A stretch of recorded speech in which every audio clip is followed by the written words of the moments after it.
herself is a contactee and a very gifted intuitive. She has amazing gifts and information to share with you from her contacts. She's written one book, Confessions of an Intergalactic Anthropologist, and it's available on her website, which is beyondzebra.com. And I've read her book. It's a fascinating book. It's well worth the time. I encourage you to read it. It's a lovely, lovely book. And she's an old soul, and I have to say that I know her from other lives. So anyway, this is Marcia Schafer. She's also Bob Dean's partner, and I'm not supposed to say that in the lead, I know. So I'm saying it at the end of my introduction. I want you to take note, Marcia Schafer. Anyway, and she is also an executive, I'm not sure how you term it, maybe an executive coach. I'm going to let her characterize that herself. Speak to me, Marcia, and let's make sure that your mic is working. Hello, everybody. Okay, Marcia, ready? I'll let you take it from here. Okay. Well, thank you all for coming, and thank you for having me. When Carrie first invited me, I said, you know, I'm not really so sure I should be here. I'm really not a whistleblower. I don't do conspiracy. And she said, no, no, no, we want you to be a part of this. So I said, all right, I'll give it a shot. So with that, we were supposed to put in our biographies and our pictures. And I've got to tell you, I got a little bit upset because I didn't get it in on time. And Carrie and Bill went into the old archives and pulled something themselves. And I just thought it was totally inappropriate. But I'm going to let you folks decide as we begin to talk about metamorphosis. So this is what they put up of me in my bio. Marcia tried to rekindle her modeling career, but sadly, in the intervening years, everything had gotten a bit pear-shaped. So I learned to be on time with my stuff. Okay, what I'm going to start with is an old Vedic saying. Well, all right, it's not an old Vedic saying. I got it on the internet. But still, it's good, and it's worth sharing. And it's a story about the bull and the crow. And you may have heard it, but it's worth repeating, particularly here and today. And there was a bull in a meadow that was watching an old crow stumble along. And he saw that the crow had no energy and was really struggling. And he walked over to the crow and he said, "Crow, psst, come here. I know how to fix what's wrong with you." And the crow looked up at the bull and said, "What?" And he said, "You just have to do what I say, and you have to do it for 3 days straight." And the crow looked up at him and he said, "Well, okay." And the bull looked down and he said, "All right, you've got to eat that." Crow looked up at the bull and said, "You're kidding me, right?" Bull said, "No, Crow, you must, for 3 days straight." Crow said, "I am so not eating your poo, Bull." Bull looked down and said, "Do you want to get better? You must do it." So the crow said, "I'm dying anyway, what have I got to lose?" And for 3 days, he ate the feces from the bull. And at the end of 3 days, you know what? That crow got strong, and he was able to fly once again to the highest trees. So he took off, and he landed in this huge pine tree. And right below him, unbeknownst to him, as he landed on the branch, along came a hunter. And the hunter happened to look up, see the crow, go, "I hate those damn crows." Shot the crow. And the moral of the story? Bullshit can take you to the top, but it can't keep you there. And I thought that there's so many people crowing about so much bullshit these days that was the perfect thing to open up with. So, I mean, you know, look, everybody is nervous these days. You're hearing all this talk about 2012 and this old Mayan legacy that's been left to us, and people are scared that Armageddon is just around the corner. Earth changes. Should I head for the hills? Where should I go? Is there going to be water, food? Where should I take my family? People are giving you all their channeled information and their channeled prophecies and telling you that this is the truth and we must do what I am saying because it's coming from beyond. Extraterrestrial invasions, people are telling you that all sorts of things are about to unfold with extraterrestrials.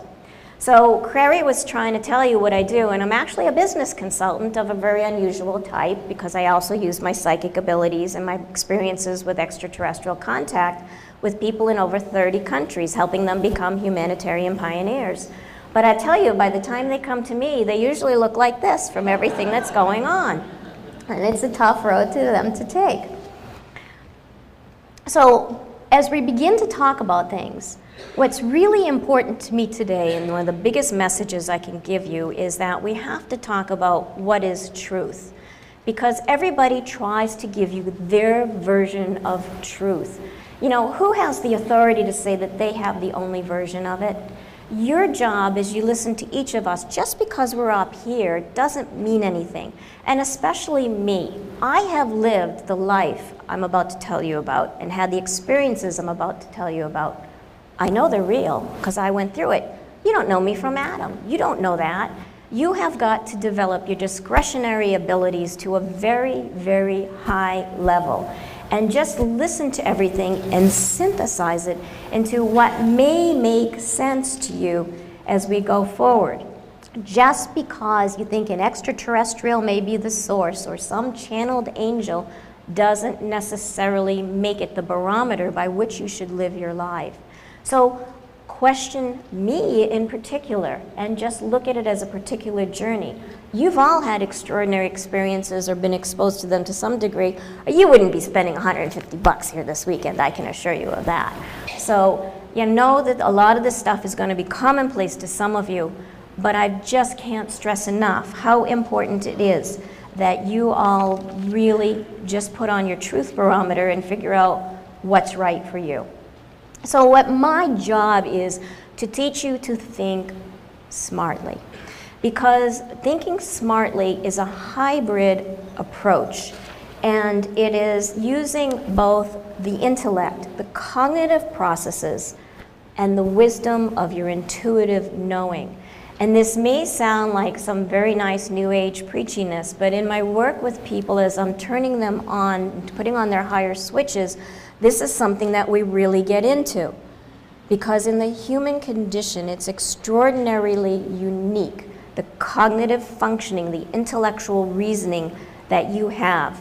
When you combine that with your eternal soul mind and your eternal soul knowing, you have a very, very powerful tool to decipher reality.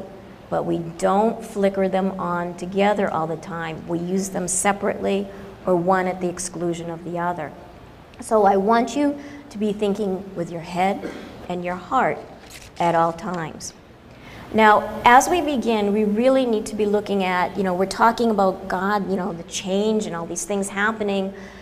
Are these changing times right now? To some degree, yeah, they are. But we've had change happening throughout history. But what's unique is that we've had change at an unprecedented level, particularly over the past 50, 100 years. Now, we've had beautiful green environments and healthy living, and we've turned around and we've trashed it to where our lifestyles are so polluted worldwide. Our food chain is tainted beyond belief.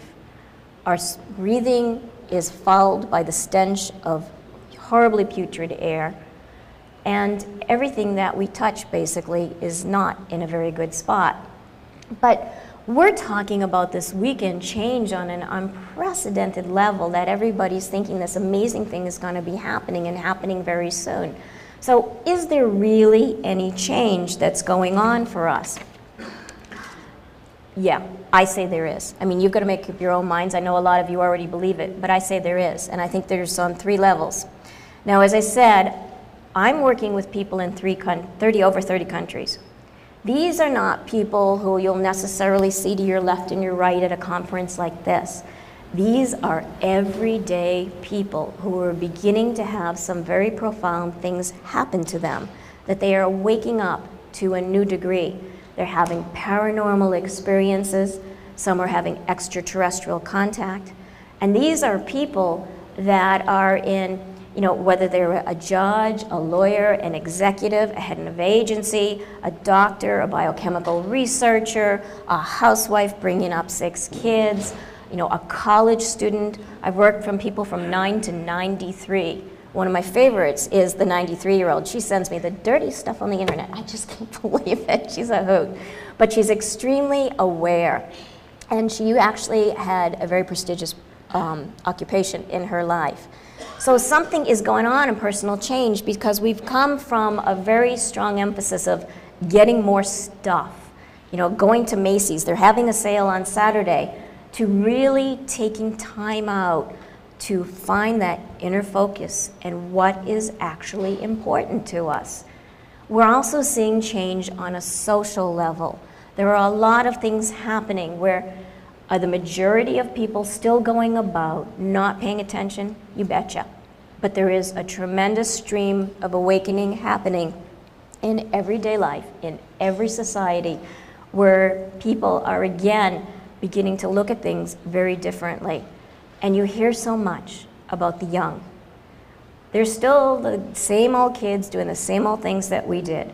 But some of these youngsters are extremely wise and extremely aware and are talking about things that I just never talked about when I was young, and most of my friends didn't either. They're looking at life with very sage, elder eyes. They know what they want to do. They feel like they have a purpose to their life. At 8 years old, they're going out and starting businesses and beginning to do new things. But as we look at all this change, again, I want to remind you is that we've always had change. You know, there was a time where we would see the Vikings coming on the shore and go, holy cow, sound the alarm. We would be afraid at the loss of our civilization and what was happening. This is just another phase in our development. But there's another aspect to change. There's planetary change. We're looking at things around us on the environment, and I was really shocked to see this on the New York Times, August 9th. This headline, some of you may have seen it, front page, climate change.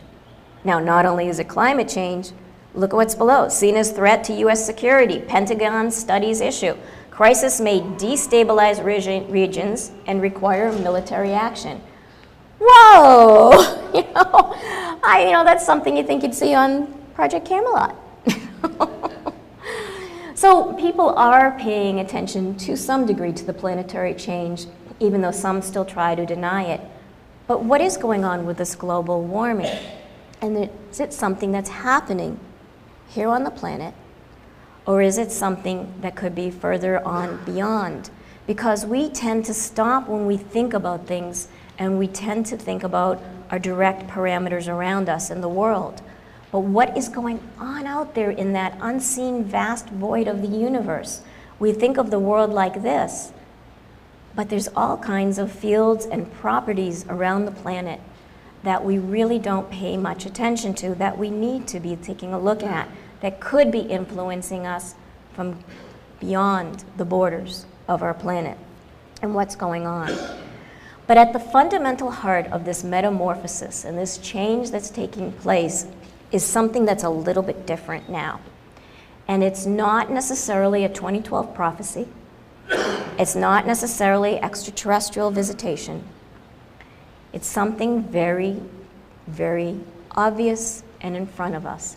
And what is changing are the perspectives that people have. We are now able to look at things very differently because life has changed around us. So we have new tools of interpretation. Where when I first came out, I think it was 12, 13 years ago, to publicly talk about having a lifetime of extraterrestrial contact and what I learned, there was still a bit of trepidation on behalf of people. There were those people who said, yeah, I think it's probably true, I want to hear what she has to say, and there was still a great degree of people who didn't want to hear anything. But now, the majority of people are saying, well, I haven't had those experiences myself, but I think it's probably quite likely that it's out there. Because we've got media, we've got technology, we have all kinds of tools to help us reinterpret reality and what we've got going on around us. So we still have two camps. We have people who are looking at things at perspectives from the conventional eyes, you know, the economy, finances, mortgage, institutions, politics, relationships, power brokers, technology. But then we have people like you who are looking at unconventional world in terms of what is it that science doesn't tell us? What is really going on with space and solar activity?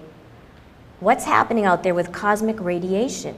And how does it affect us? I mean, for gosh sakes, if a sun, an orb billions of years away, can turn my skin brown, then obviously if there's radiation fields and activity out there that I'm not aware of, it can influence me, and influence me at depths and levels I'm not aware of. We're redefining extraterrestrial reality. So many of you are having your own experiences, and we've heard different interpretations about human evolution and who we are and who we've been. Consciousness is taking a radical new leap as we're looking at it beyond Freud, beyond Jung, and into some new levels and some new depths as you're exploring who you are and what you can do. And certainly there's a historical redux of looking at our history on this planet and who we've been and who we can be. Quality of life is taking precedence over some other things that are there, like making money and having a 401k. And most importantly, there is a huge flow of your paranormal skill set being turned on within a subgroup of the population. It's not happening with everybody, but it's happening with quite a few. As you know in your own experiences, that you're able to see, know, and hear things and have extra abilities that were once relegated to Gene Dixon and just a few who are out there. So what am I doing with all of this information that has been given to me?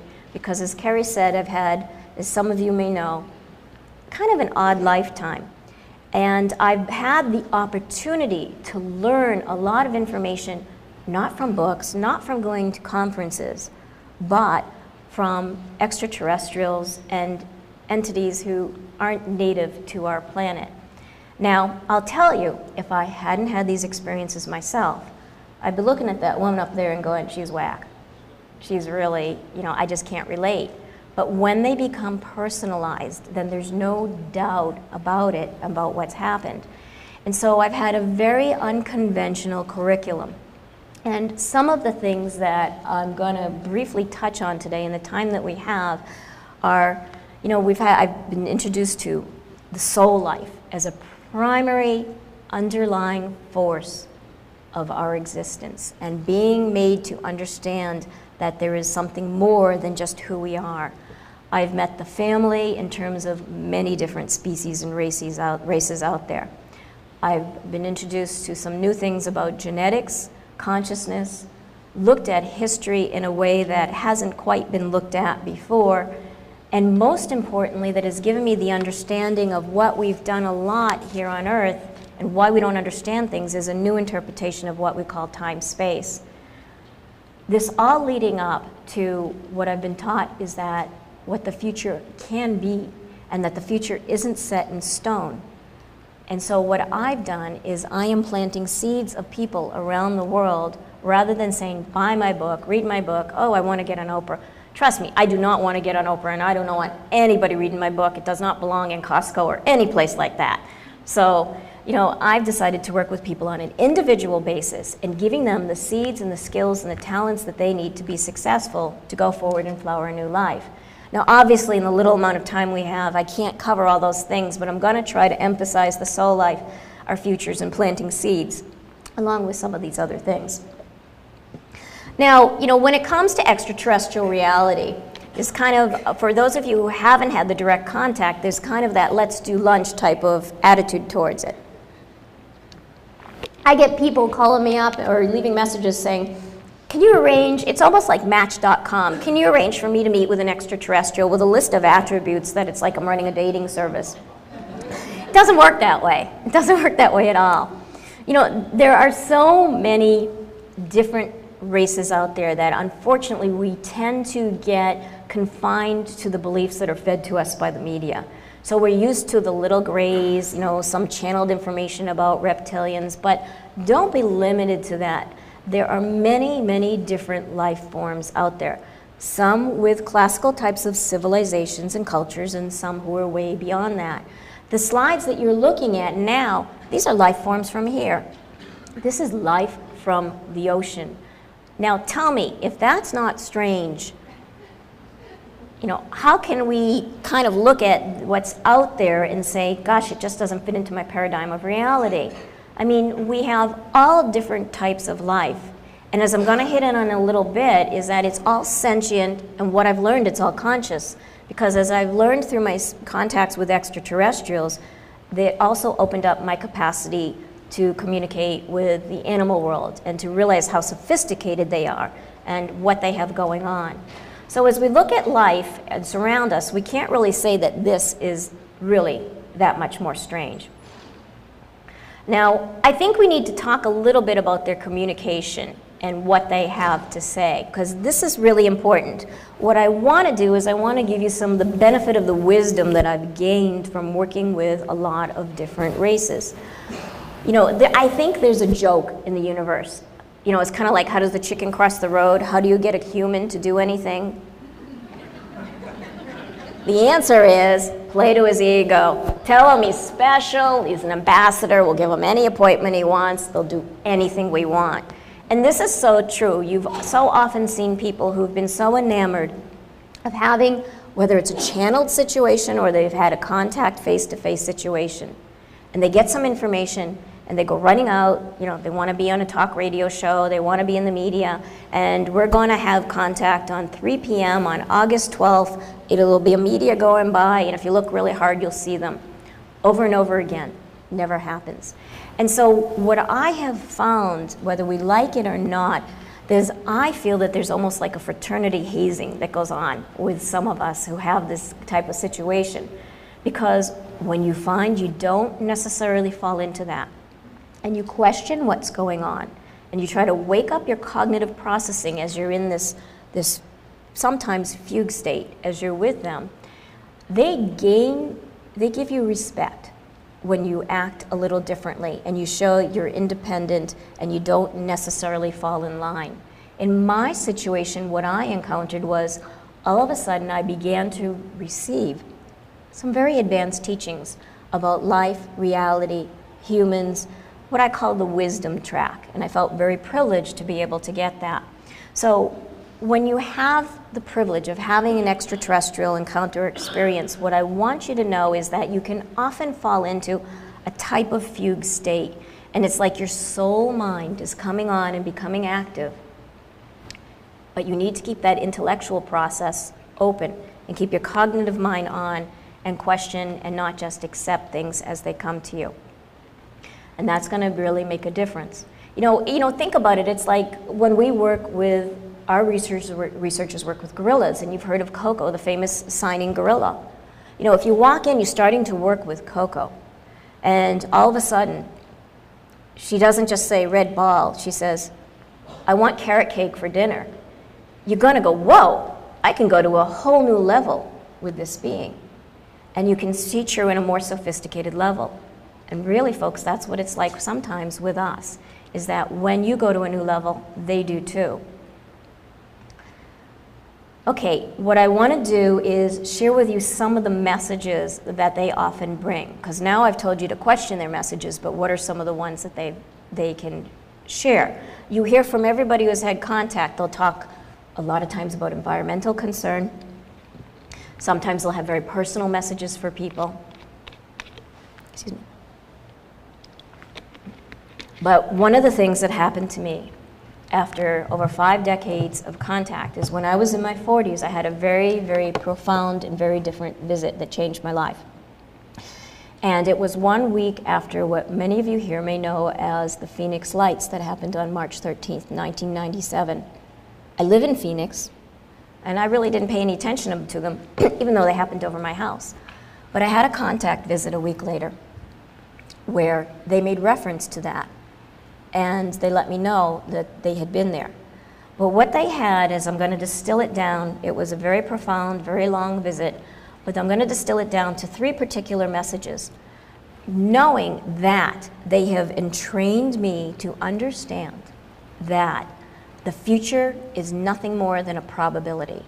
The future is mutable, and they have helped me to understand, and this is so important for all of us, that the future can be whatever we will it and want it to be. And that's why we have to be so much, behave so differently and become empowered. They talked about 3 things. They did talk about that there was going to be what they called a triune setting. That at some point in the future, and I got to stop and tell you, you know, this drives me nuts because the future, what, next Thursday, 3012? You know, time is different to them. They never really pin it down. But at some time in the future, that there was going to be what they referred to as a portal opening that would have great significance for us. Now, I don't really, you know, get very involved in the 2012 phenomenon. I'm very involved in today and just moving forward. But I wonder, because there's such a great astrological configuration happening on that date that everybody's talking about, if that's what they were referring to. But some point, they said this really does have significance because it's an opening in and out of our galaxy and our particular place in the universe that has meaning. And it doesn't happen but very rarely, you know, probably thousands and thousands of years. They also made reference to that in our time, there was supposed to be the discovery of records that would reveal a very different history on our planet.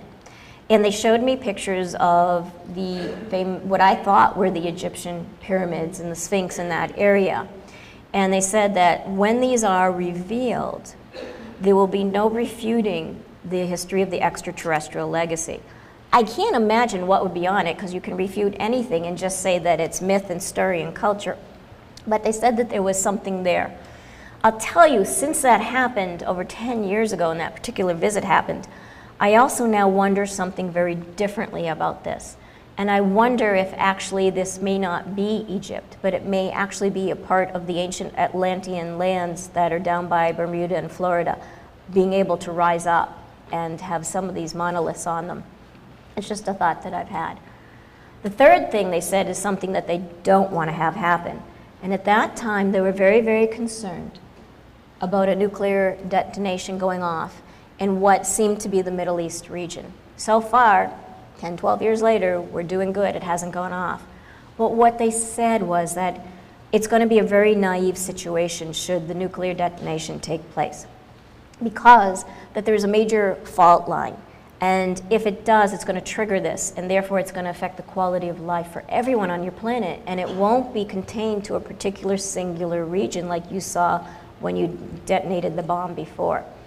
So these are the nature of some of the messages and some of the things that they can tell you and share with you. Now, I'm saying this because, are these true? I don't know. I find them fascinating, I find them interesting, and I'm very proud that I've had the privilege to hear them from them.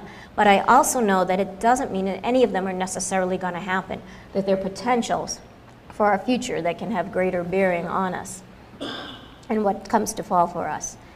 The other thing they shared, and I know I'm going fast, but I only have so much time, and so I'll be available later to go into greater depth to all these things, is that they told me about our past in a very different way.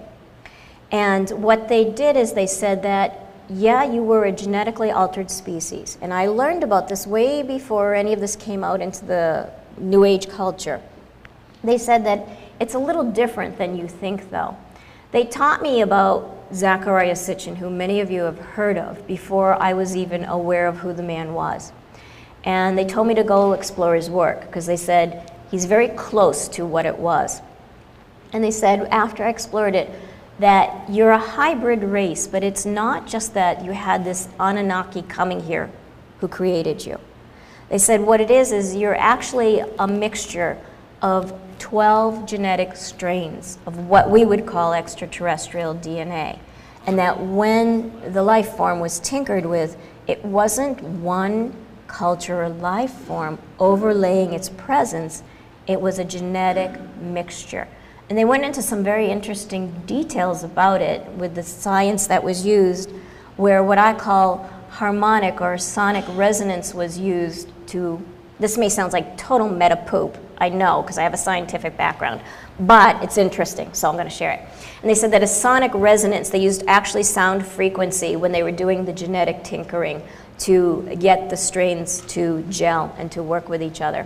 So what all this does is it allows us to look at what we know with new eyes and to think, well, maybe that definitely could be. And hopefully what it will do is will eventually entrain conventional, traditional science, the renegades who are working within the fringe, to start looking along these new lines, because we know that it's not a question of Darwinism or creationism. Both have aspects and flaws within them, that it's something else, and it's probably not just a third alternative, but multiple. And when you look at extraterrestrial presence on this planet, and the fact that there was probably genetic tinkering, it certainly seems to make a lot of sense to me.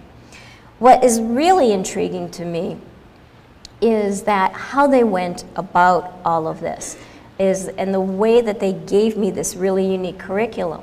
Because it wasn't necessarily sitting down in a lecturing situation. It was a lifetime of experiences that I had that I couldn't synthesize and didn't realize that they were all coming together to have a focused meaning until I was in my 30s. And I'd been going through this since I was in the crib.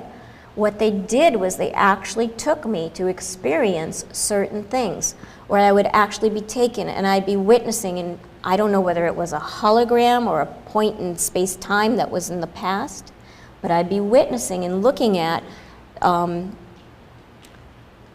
group of workers who were working under another race, which I now later realized they were showing me that man actually had been used for some slave potential on this planet and had been harnessed for his capacity to help, well, help is a generous word, isn't it? To help another species. So the point is that it's not what you expect, and it's not like going to Starbucks, and it's not like just sitting down and they teach you, that they can have a very unique process to get you to understand a new system of reality and a new way of thinking. And it can be very, very experiential. So those are just some of the things that I have been through with them. What I'm most interested in now is not really what's going on with me, but what's going on with the culture and the way that we're trying to get this out. And if you look at, I love this ad from New Mexico. The New Mexican tourist industry got a lot of flack for this. The best place in the universe, New Mexico Earth. And if you look closely, you see that they've integrated the extraterrestrial persona of their state in there, which I think is very intriguing. And if you go along now and you go into the modern culture, people, as I said, are really accepting more and more of what's out there. Am I going crazy? Was this place Korean just last week? You know, this is pretty much what we're looking at and what we're facing. Okay. So, you know, as I mentioned before, what for me has been really beneficial about the extraterrestrial contact is that it's given me new insights into not just human behavior, but something bigger. And it's given me insights into where humanity fits within other species.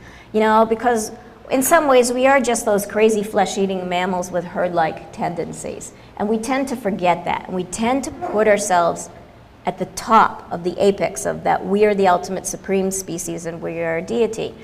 What I've learned through how extraterrestrials communicate, because they use holographic processes, they will often send an image to you that has an accompaniment of instant knowing. And that this goes on in the animal world too. And that interspecies communication is somewhat universal. And that human beings use language and ordered thought processes that does not seem to be communal to the rest of what is out there.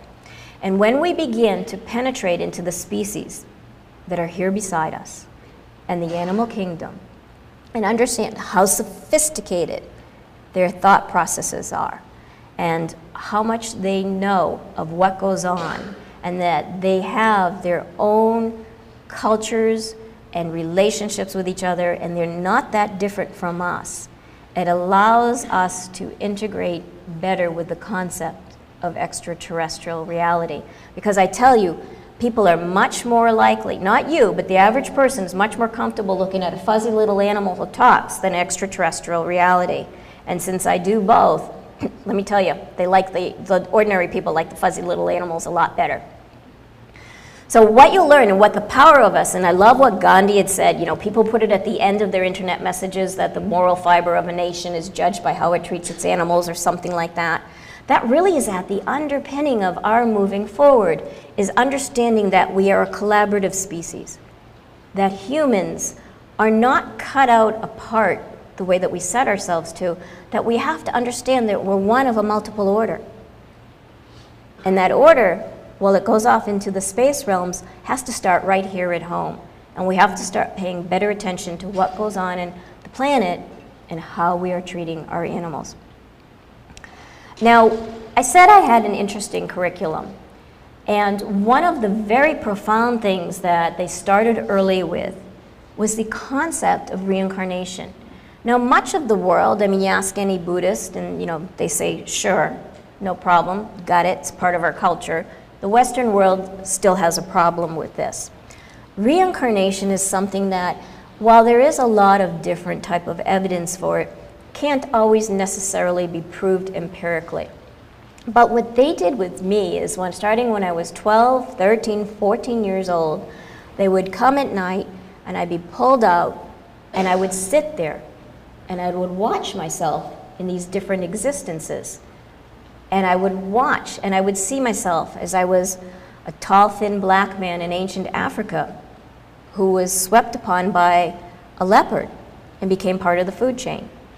I saw myself as a slave in ancient Egypt. And I looked down at my feet, and I saw the hard ground that I slept on and the straw. I saw myself as being buried alive with a man who was my husband because I was part of his property. All these things where I was dying and had left my body because they were trying to get across the idea that we have an eternal soul and that they needed me to know not to be afraid, that no matter what happened in this lifetime, that wasn't it. It's a part of the journey. And with that, I was able to go forward and tackle life with a very different perspective than if I had been terrified and afraid, ooh, I'm gonna die. We're all gonna die, we just don't know when. You know, and we've been born, we've lived, we've died time and time again. We just don't tend to remember it. When it comes to reincarnation, what I think is so important about it is that not only does it remind us of the eternalness of our being, but it allows us to sometimes look at life with some new eyes and provide some different answers. One of the things that I was left with is the ability to look at somebody and I can immediately see their soul and I can see the trail of the reincarnations that they've had. Now, a lot of people say, well, we shouldn't get caught up in it. Excuse me, we belong in the here and now. And I agree in that wholeheartedly. But sometimes it gives us different eyes to look at things differently.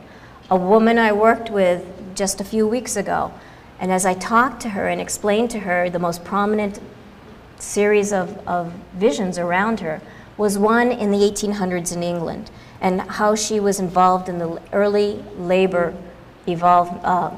union development, and how the smog and the soot just assailed her and she couldn't stand it. And she was so frustrated by what was happening with the businesses and how they were taking advantage of the people at that time. And at the end she laughed and she said, well, not so sure if there's anything to this or not, but I actually got my master's degree in studying labor law in England and I have a real issue with the pollution. And you will see that there are commonalities and carryovers and tie-ins. And usually the lives that surround you now are often the leftover issues that we're still dealing with, that we pull together. And if you can pull it together with your soul purpose and go forward and integrate it into your life as you move forward, then your work life can become your life work. So for me, the experience of working with the extraterrestrials and the whole journey of reincarnation had a real profound impact, because it wasn't just about my journey, but it was about working with other people's journeys too. So yeah, we can't get caught up in it, It doesn't really matter if you were Genghis Khan or Cleopatra, who cares? But what really matters is what is your personal journey and what do you have to do now as you go forward. Now, leading to this and that we're eternal beings, the most important thing I've gotten from these experiences is that there is actually a science of the soul. And a lot of the things that happen to us are because of this. But as humans, well, if we're not even acknowledging that there really is a soul, how are we going to begin to even uncover and untap this science? And I've learned some fascinating things from them. Now, this is where you put your hat on and decide, even though I'm speaking authoritatively, don't let it fool you. You have to decide for yourself whether it's true or not. From what I have learned, the human being is a unique experience that's a symbiont experience, that there is this energetic, electric residue, if you want to call it, that comes in and binds with the biological unit. And there are two dual operating systems that coexist, which I think is interesting because if you know anything about the human body, you know you have the sympathetic and the parasympathetic nervous systems which work together. One controls the powerful things like blinking, heart beating, respirations. The other one says, I think I'm going to move my hand and stroke my hair, and I want to eat, and I'm going to do some more complex operations. Apparently, there are two systems that learn to coexist in our systems, in our body. And one is the one that is related to the biological unit. And when we become activated, and our soul gets turned on more as a primary listening point, then that operating system comes into greater power, and it gives you greater discipline, and it gives you greater understanding and greater control to move forward as a more evolved, willful human being. Now, there's a whole, obviously we don't have time for this, how the soul binds and how it separates, but the one interesting thing that I think is really pertinent that I want to mention is that a lot of you have heard about with extraterrestrial experiences, people become paralyzed and they can't move. What they showed me is that many of the races know how to actually disengage the soul from the biological unit, and that oh crap, I forgot I'm on film. All right, well, I'm saying this publicly. What they do is, as they've explained to me, is that they actually can come in and through their abilities, they can rotate your nervous system, and they can disengage it a little bit. And what they say is they just turn it a little bit so your synaptic junctions do not line up and you're not able to control your body. And therefore, that's where the paralysis comes in.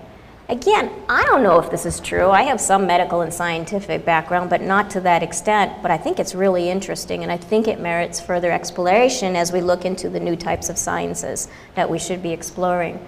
So for those of you who have those paralytic type of encounters, oftentimes that's what happens. Or you come back from a lucid dream and you slam back into your body and you can't really move for a while. The alignment hasn't taken place. And the reason I'm sharing these types of things is that I want you to just look at life differently and say that there's many different explanations for all these crazy things that can happen out there.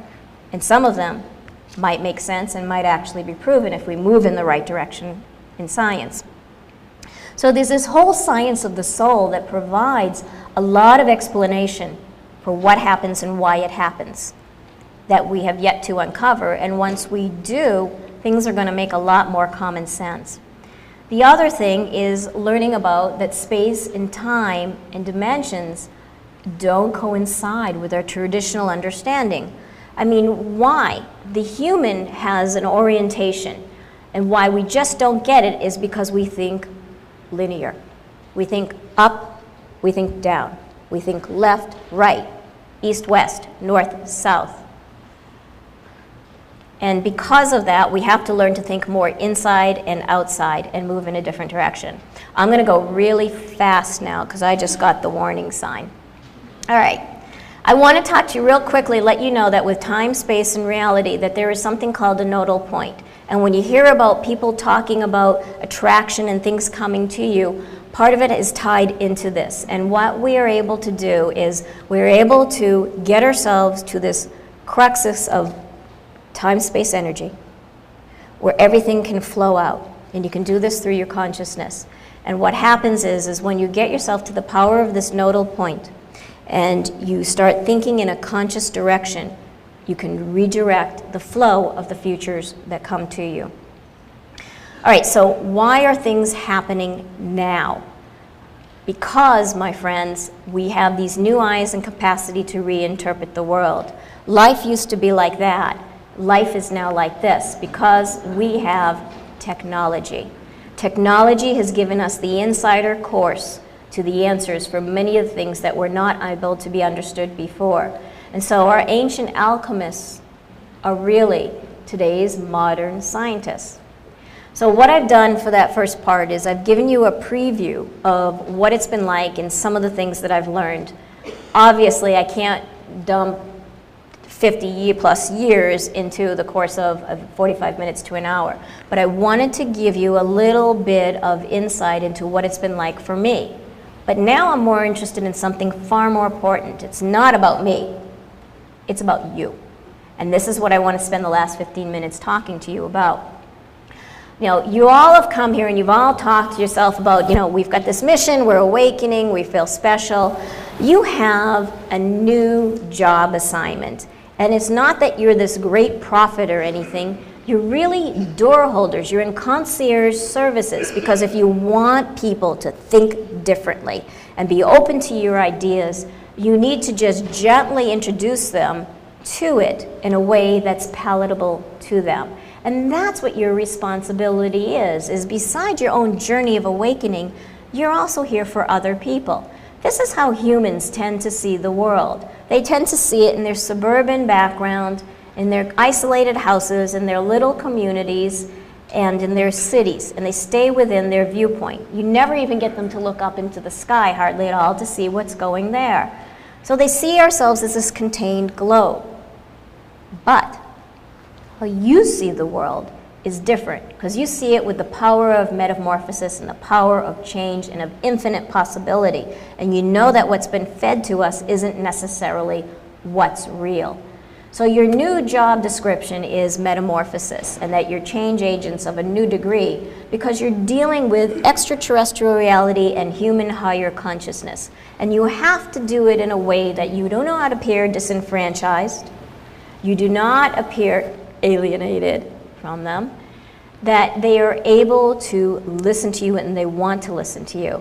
I mean, I've had this crazy background, I'm extremely far out, and I've been very, very successful walking into many different countries, many different corporations, many different businesses, many different people, and have been able to give people some very strong tools for progressing forward. And it's all about the way that we communicate and the way that we do it. So I need you to understand something about your audience because I want you to have some tangible tools as you move forward. This is who you're working with on the planet now, and I tend to call it alphabet demographics. L's, O's, and M's. Okay, the L's are what you'd consider yourself, enlightened luminaries. You know, you've seen it all, you know, extraterrestrial, paranormal experiences. You're in tune with those who connect with you in the unseen world and the other side. You know, nothing phases you and you're well aware on the pathway. The O's are what I call the ordinary humans. These are the people who are still out there. They may be interested in what Oprah has to say. They think all this is kind of interesting. And in that group is the emerging humans, the eh. And in those emerging humans, those are the people who are your target in terms of making headway with them. That they would be willing to hear you if you communicate appropriately with them. And this is what Carrie once interviewed me and I called the swing vote. These are the people who are looking to know more about what's out there, are fed up with what they've been told because it no longer fits the world as they see it. But they need to have it packaged in a way that they can accept and is understandable to them. And this is where it is incumbent upon us to stop thinking about ourselves and, you know, I do this and I read this book and I have this and have you heard about this? And to sit down, shut up, and listen to them. And to start understanding where they come from, acknowledging who they are, and it's not about you, it's about you extending your hand and saying, I hear you. You know, I have some things to offer. Instead of overpowering them with what we have encountered on our journeys and what we know. Because they have some extraordinary things to share. And these are the people who are going to determine our future. We, of course, do have the M's, the elementary man, who is what I call the fundamental, which I think is an appropriate word for them. These are the people who are greatly filled with intolerance because they don't want you challenging their paradigm. If you come forward with your ideas and what you know and the things we're talking about here this weekend, you've just violated their world and their sanctity. And that is something that they just won't tolerate and will create a very difficult life for you. I got this on the internet. I don't know who to attribute it to. It's one of the most brilliant things I've ever seen. You know, the world according to Americans, America, we're number one, we're number one. Eastern and Western Europe is, you know, pussies and communists. Coffee comes from South America. We only know Australia's kangaroos. You know, the polar cap's cold, Santa, you know. This is really how most America sees things, and I'd love to give credit to wherever it came from, but it came through anonymously. You know, evildoers, bombs go here, you know, Mexico and South America, they do our laundry and lawns, you know.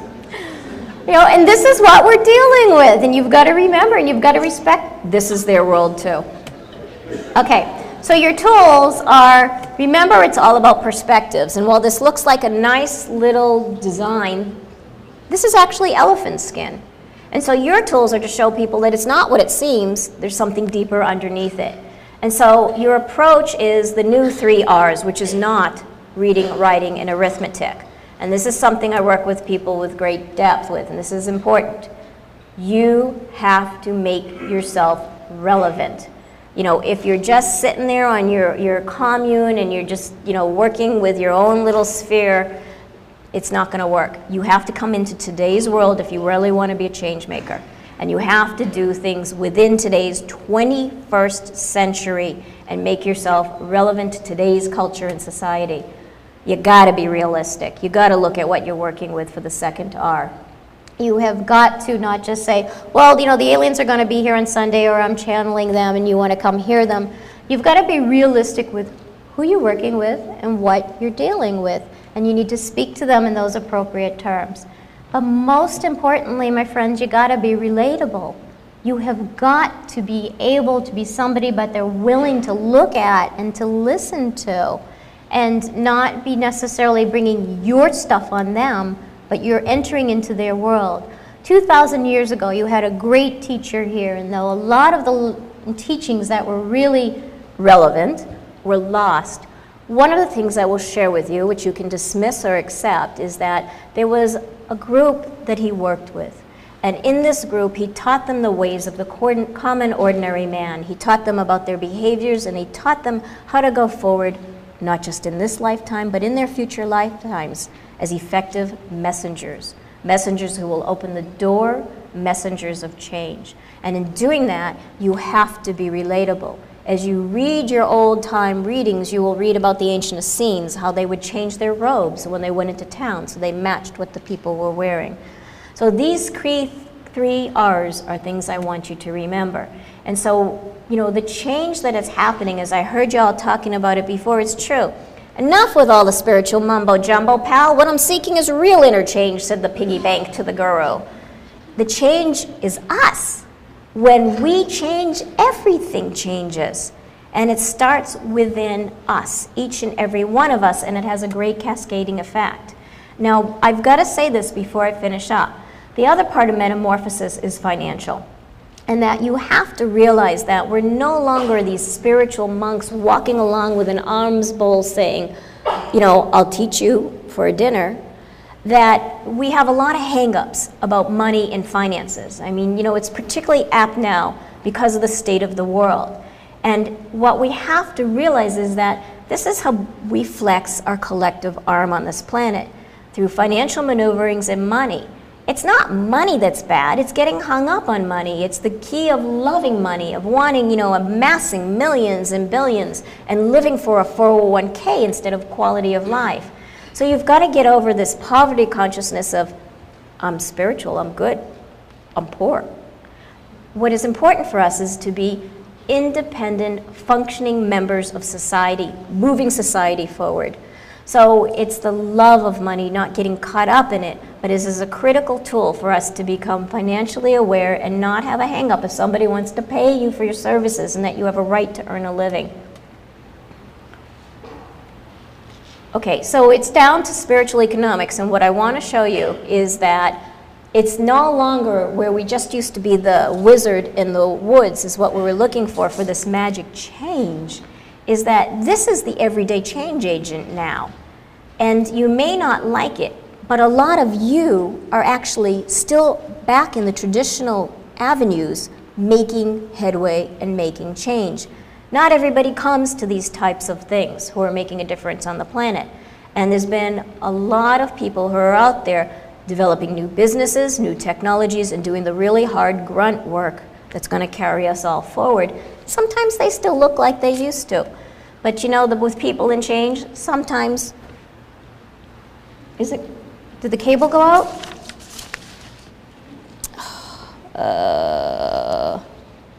Okay, where's the guy with the, sometimes they look like this.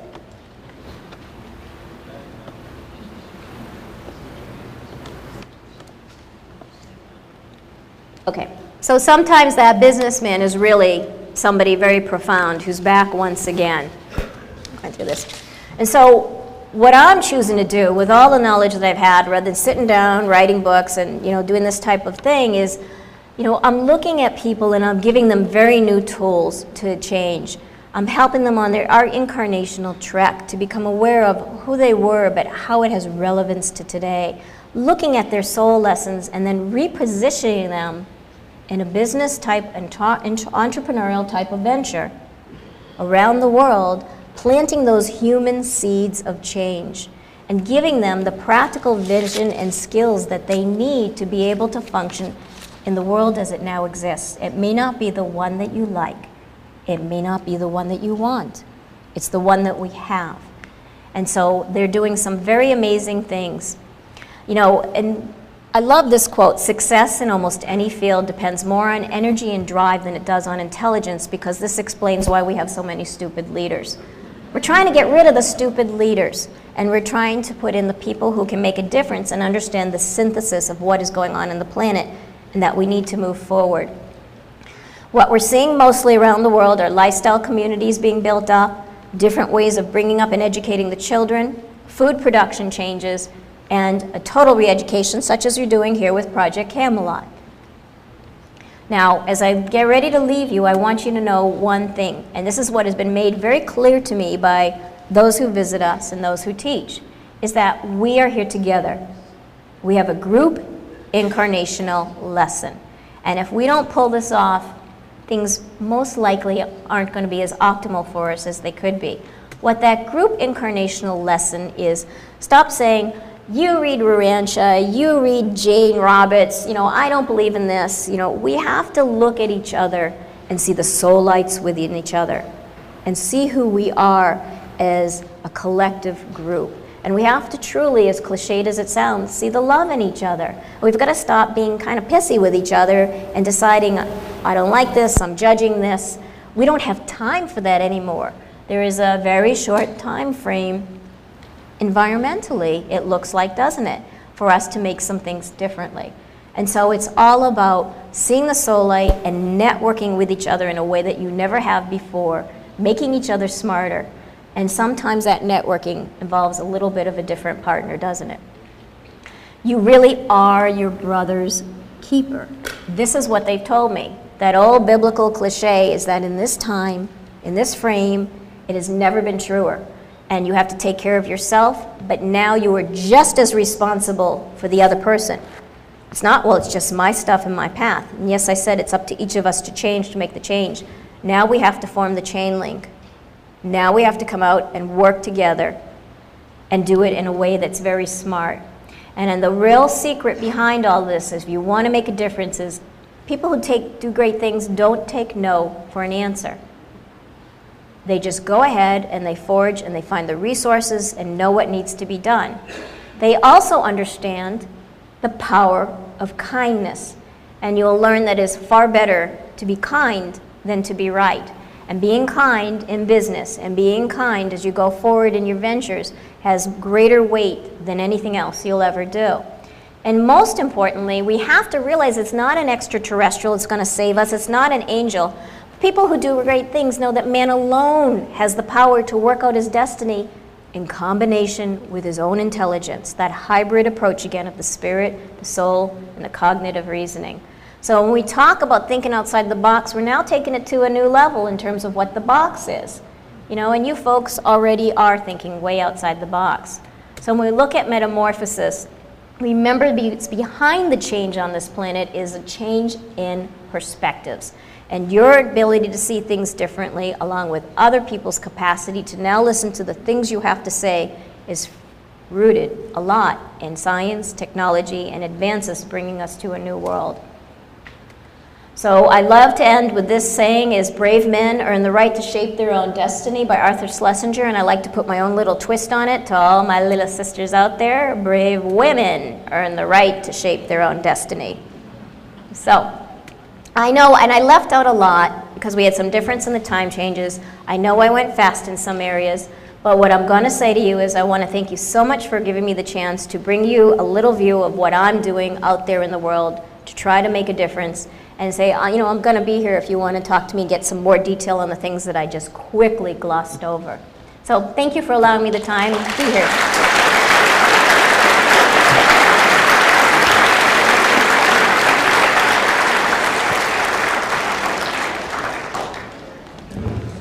Thank you, Marcia. Marcia, I think I'm going to employ you as a consultant to help me improve the quality of my visual presentations. That was so beautiful. I love those pictures. Oh, thank you. Thank you. That was wonderful. Thank you. I'm making.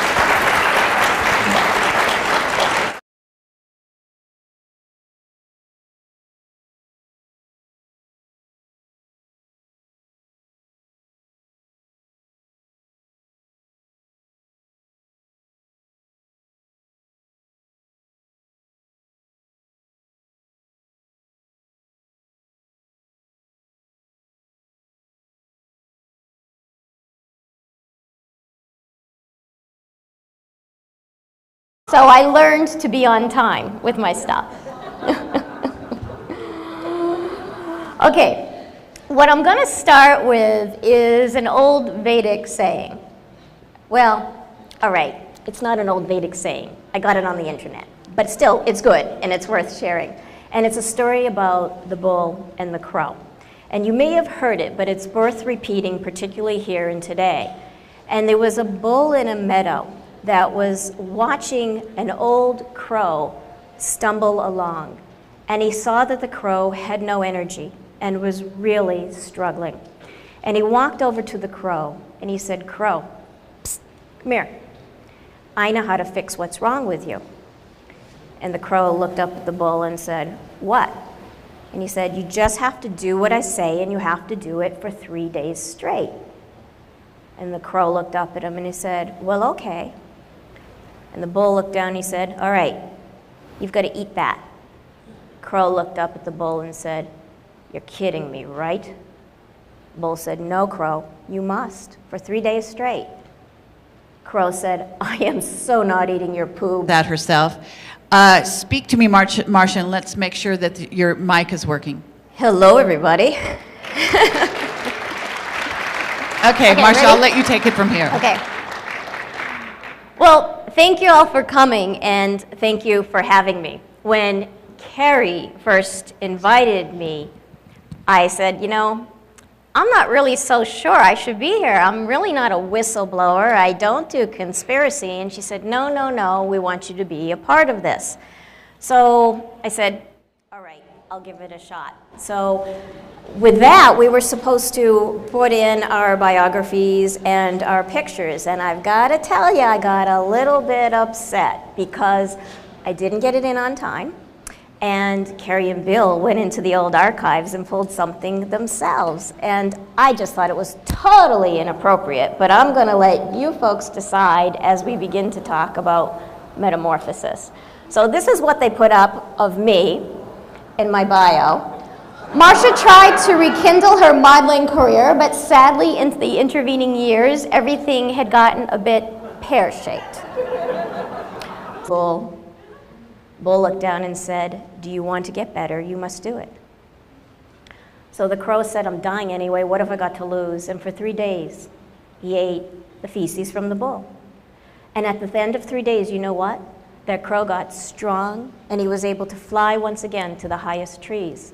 So he took off, and he landed in this huge pine tree. And right below him, unbeknownst to him, as he landed on the branch, along came a hunter. And the hunter happened to look up, see the crow, go, "I hate those damn crows." Shot the crow. And the moral of the story? Bullshit can take you to the top, but it can't keep you there. And I thought that there's so many people crowing about so much bullshit these days that was the perfect thing to open up with. So, I mean, look, everybody is nervous these days. You're hearing all this talk about 2012 and this old Mayan legacy that's been left to us, and people are scared that Armageddon is just around the corner. Earth changes. Should I head for the hills? Where should I go? Is there going to be water, food? Where should I take my family? People are giving you all their channeled information and their channeled prophecies and telling you that this is the truth and we must do what I am saying because it's coming from beyond. Extraterrestrial invasions. People are telling you that all sorts of things are about to unfold with extraterrestrials. So Crary was trying to tell you what I do, and I'm actually a business consultant of a very unusual type because I also use my psychic abilities and my experiences with extraterrestrial contact with people in over 30 countries, helping them become humanitarian pioneers. But I tell you, by the time they come to me, they usually look like this from everything that's going on. And it's a tough road to them to take. So as we begin to talk about things, what's really important to me today, and one of the biggest messages I can give you, is that we have to talk about what is truth. Because everybody tries to give you their version of truth. Who has the authority to say that they have the only version of it? Your job as you listen to each of us, just because we're up here, doesn't